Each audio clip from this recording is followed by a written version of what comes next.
In this video, you will learn how to remove background noise from an audio file using Audacity. So I am assuming you have already downloaded Audacity. If you haven't, you can download it here at audacityteam.org for free. So select your operating system and then download the newest version, which in this case is this one.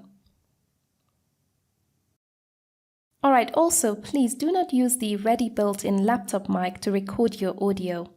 It will sound cloudy, unclear, and painful to the ears. You can get a really good quality USB mic for cheap these days, like the Blue Snowball and the Samson Meteor mic. If you have a look on Amazon, you can find them there, and this will greatly improve the quality of your voice from the start. If you're recording your voice in Audacity, so you're not using a different software to record your voice, then I always recommend recording in mono first. Then once you have cleaned up your audio track, you can then make that a stereo track afterwards.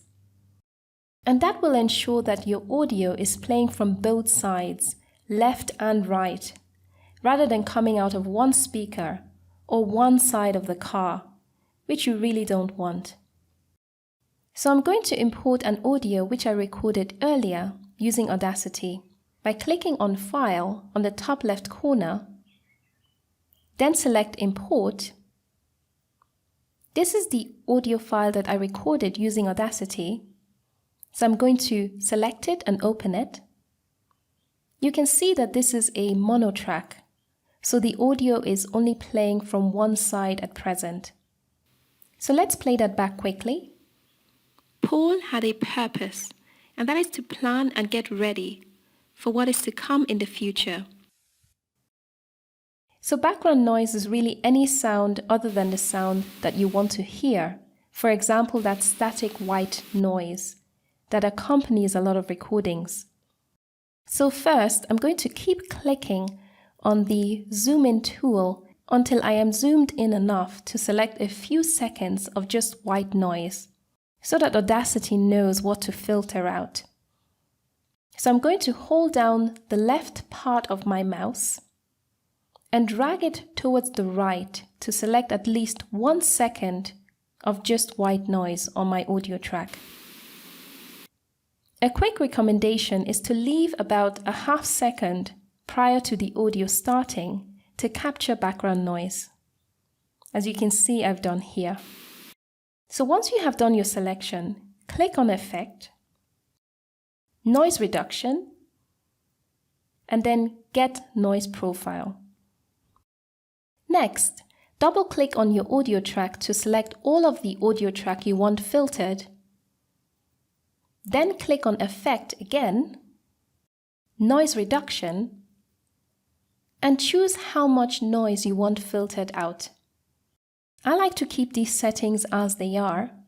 However, if you move the cursor or the slider towards the left, you're reducing how much noise gets filtered out. And if you slide the cursor to the right, you're increasing the amount of noise that gets filtered out. So I'm going to leave the settings on default and click OK. Now let's play that back. Alright, no more background noise. Yay! Once you have finished editing your audio track, of course, we want to export it, so we click on File at the top left corner. You can export it as a WAV or MP3 file. Be aware that WAV is a lot bigger. MP3 file is also super and it's much smaller, so let's save it as an MP3 file for this example. If you want to see a step-by-step tutorial about how to use Audacity to make your voice sound better, then check out the link at the end of this video and in the info box. Bye-bye.